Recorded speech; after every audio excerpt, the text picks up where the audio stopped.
হুজুর কিবলার একটা কথা আমার মনে পড়ে যাচ্ছে। হুজুর কিবলা আমাদেরকে বলতেন যে আপনারা 2টা রাত এখানে কাটিয়েছেন। কথাটি আমার মনে ভাসছে। একজন ছেলে আমাকে দিয়েছিল, আমি বলেছিলাম যে আমাকে কচি কথাটা দিবে তো, শেষ বছর ইসালে সওয়াবের কথা সম্ভবত।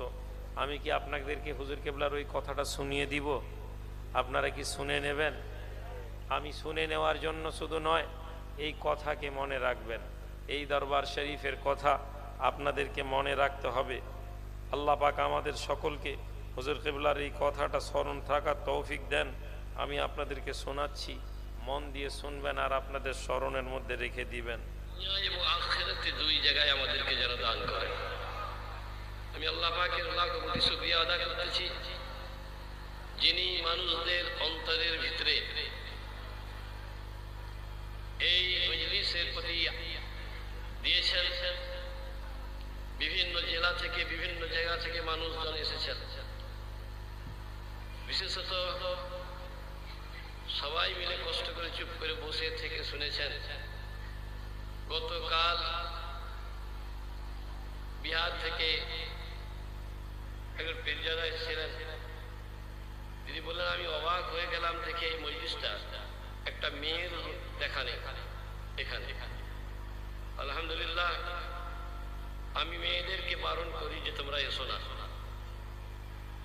এই কথাটা যে রক্ষা করে চলেছে, এটা আল্লাহ তাদেরকে, যারা আসেনি তাদেরকে আল্লাহ পাক যেন এই দোয়া শরীক করলেন আল্লাহ দ্বীনকে রক্ষা করার জন্য।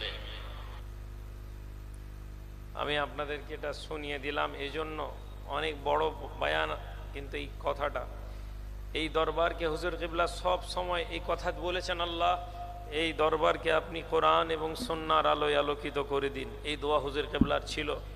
আর হুজুর কিবলা দোয়া করতেন, আল্লাহ মক্কা মুকাররমা মদিনা মুনাওয়ারার আলোয় আলোকিত করে দিন।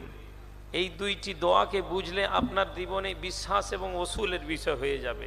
না, তিনি চাইলে কোনো পীরের মাজারের ওসিলা দিতে পারতেন, কোনো বড় আল্লাহর ওলির বান্দার দরবারের কথা বলতে পারতেন, তিনি কিন্তু বলেননি। তিনি বলেছেন আল্লাহ এবং তার রসুল।